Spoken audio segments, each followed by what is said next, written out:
महाशिवरात्रि क्यों मनाई जाती है? हर चंद्रमास का 14वां दिन अथवा अमावस्या से पूर्व का दिन शिवरात्रि के नाम से जाना जाता है। एक कैलेंडर वर्ष में आने वाली सभी शिवरात्रियों में से महाशिवरात्रि को सर्वाधिक महत्वपूर्ण माना जाता है, जो फरवरी मार्च माह में आती है। इस रात ग्रह का उत्तरी गोलार्ध इस प्रकार अवस्थित होता है कि मनुष्य भीतर ऊर्जा को प्राकृतिक रूप से ऊपर की ओर जाती है।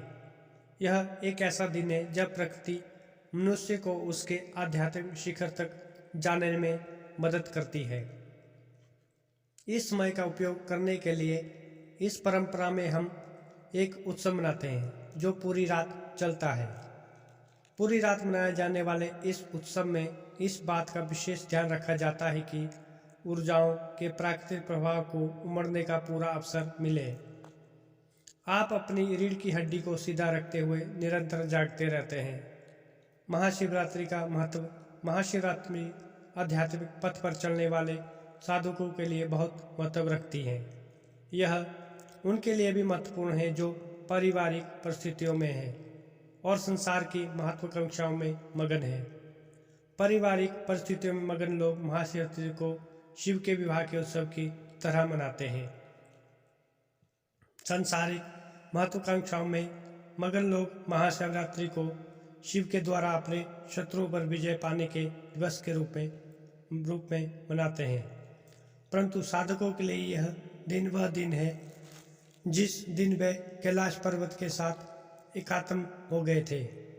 वे एक पर्वत की भांति स्थिर व निश्चल हो गए। यौगिक परंपरा में शिव की किसी देवता की तरह नहीं पूजा जाता। उन्हें आदि गुरु माना जाता है।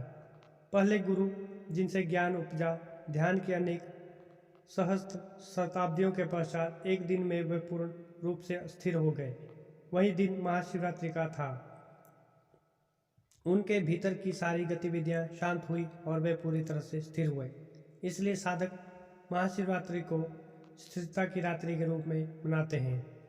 महाशिवरात्रि का आध्यात्मिक महत्व। इसके पीछे की कथाओं को छोड़ दें तो यौगिक परंपराओं में इस दिन का विशेष महत्व है, क्योंकि इसमें आध्यात्मिक साधक के लिए बहुत सी संभावनाएं मौजूद होती है। आधुनिक विज्ञान अनेक चरणों से होते हुए आज उस बिंदु पर आ गया जहां उन्होंने आपको परिणाम दे दिया है कि आप जिसे भी जीवन के रूप में जानते हैं, पदार्थ और अस्तित्व के रूप में जानते हैं, जिसे आप ब्रह्मांड और तारामंडल के रूप में जानते हैं, वह सब केवल एक ऊर्जा है जो स्वयं को लाखों करोड़ों रूप में प्रकट करती है।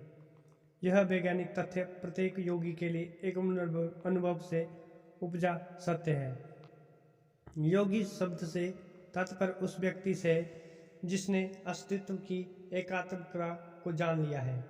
जब मैं कहता हूँ योग तो मैं किसी विशेष अभ्यास या तंत्र की बात नहीं कर रहा। इस असीम विस्तार को तथा अस्तित्व में एकात्म भाव को जानने की सारी चाह योग है। महाशिवरात्रि की रात व्यक्ति को इसी अनुभव पाने का अवसर देती है। शिवरात्रि महीने का सबसे ज़्यादा अंधेरे से भरा दिन शिवरात्रि माह का सबसे अंधकारपूर्ण दिवस होता है। प्रत्येक महाशिवरात्रि का उत्सव तथा महाशिवरात्रि का उत्सव मनाना ऐसे लगता है मानो हम अंधकार का उत्सव मना रहे हों। कोई तर्कशील मन अंधकार को नकारते हुए प्रकाश को सहज भाव से चुनना चाहेगा, परंतु शिव का शाब्दिक अर्थ ही है जो नहीं है, जो है वह अस्तित्व और सृजन है। जो नहीं है वह शिव है। जो नहीं है उसका अर्थ है अगर आप अपनी आंखें खोलकर आसपास देखें और आपको पास सूक्ष्म दृष्टि है तो आप बहुत सारी रचना देख सकेंगे। अगर आपकी दृष्टि केवल विशाल वस्तुओं पर जाती है तो आप देखेंगे कि विशालतम शून्य ही अस्तित्व की सबसे बड़ी उपस्थिति है। कुछ ऐसे बिंदु जिन्हें हम काशगंगा कहते हैं वे तो दिखाई देते हैं, परंतु उन्हें थामे रहने वाली विशाल शून्यता सभी लोगों को दिखाई नहीं देती। इस विस्तार, इस असीम रिक्तता को ही शिव कहा जाता है।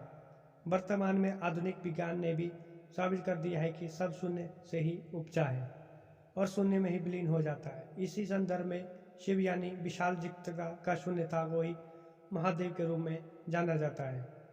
इस ग्रह के प्रत्येक धर्म व संस्कृति में सदा दिव्यता की सर्वव्यापी प्रकृति की बात की जाती है। यदि हम देखें तो ऐसी एकमात्र चीज़ जो सही मायने में सर्वव्यापी हो सकती है, ऐसी वस्तु जो हर स्थान पर उपस्थित हो सकती है वह केवल अंधकार, शून्यता या रिक्तता ही है। सामान्यतः जब लोग अपना कल्याण चाहते हैं तो हम उस दिव्य को प्रकाश के रूप में दर्शाते हैं। जब लोग अपने कल्याण से ऊपर उठकर अपने जीवन से परे जाने पर, विलीन होने पर ध्यान देते हैं और उनकी उपासना और साधना का उद्देश्य विलीन ही होता है, तो हम सदा उनके लिए देवताओं को अंधकार के रूप में परिभाषित करते हैं। शिवरात्रि का महत्व प्रकाश आपके मन की एक छोटी सी घटना है। प्रकाश शाश्वत नहीं है, यह सदा से एक सीमित संभावना है, क्योंकि यह घट कर समाप्त हो जाती है। हम जानते हैं कि इस ग्रह पर सूर्य का प्रकाश सबसे बड़ा स्रोत है, यहाँ तक कि आप हाथ से इसके प्रकाश को रोककर भी अंधेरे को परछाई बना सकते हैं। परंतु अंधकार सर्वव्यापी है, यह हर जगह उपस्थित है। संसार के अपरिपक्व मस्तिष्कों ने सदा अंधकार को एक शैतान के रूप में चित्रित किया है, पर जब आप दिव्य शक्ति को सर्वव्यापी कहते हैं तो आप स्पष्ट रूप से इसे अंधकार कर रहे होते हैं, क्योंकि सिर्फ अंधकार सर्वव्यापी है, यह हर ओर है, इसे किसी के भी सहारे की आवश्यकता नहीं है। प्रकाश सदा किसी ऐसे स्रोत से आता है जो स्वयं को जला रहा हो। इसका एक आरंभ है, अंत होता है, यह सदा सीमित स्रोत से आता है। अंधकार का कोई स्रोत नहीं है, यह अपने आप में एक स्रोत है, यह सर्वत्र उपस्थित है जो हम शिव कहते हैं।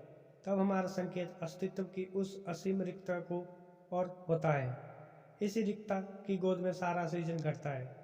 रिक्तता की इस गोद को हम शिव कहते हैं। भारतीय संस्कृति में सारी प्राचीन प्रार्थनाएं केवल आपको बचाने, आपकी बेहतरी के संदर्भ में नहीं थी। सारी प्राचीन प्रार्थनाएं कहती हैं, हे ईश्वर, मुझे नष्ट कर दो ताकि मैं आपके समान हो जाऊं।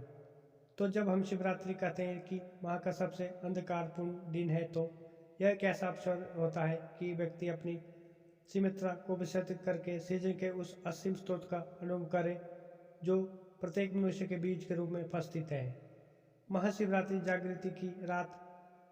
महाशिवरात्रि एक अवसर और संभावना है जब आप स्वयं को हर मनुष्य के भीतर बस ये सिमरिकता के रूप से जोड़ सकते हैं, तो सारे सीजन सोते हैं।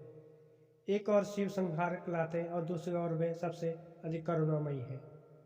वे बहुत ही उदार दाता हैं, योगी गाथाओं में है, अनेक स्थानों पर महाकरुणामयी के रूप में जाने जाते हैं। उनकी करुणा के रूप विलक्षण और अद्भुत रहे हैं। इस प्रकार महाशिवरात्रि कुछ ग्रहण करने के लिए भी एक विशेष रात्रि है। यह हमारी इच्छा तथा आशीर्वाद है कि आप इस रात में से कम एक क्षण के लिए उस असीम विस्तार का अनुभव करें जिसे हम शिव कहते हैं। यह केवल एक नींद से जागते रहने की रात भर न रह जाए, यह आपके लिए जागरण की रात्रि होनी चाहिए।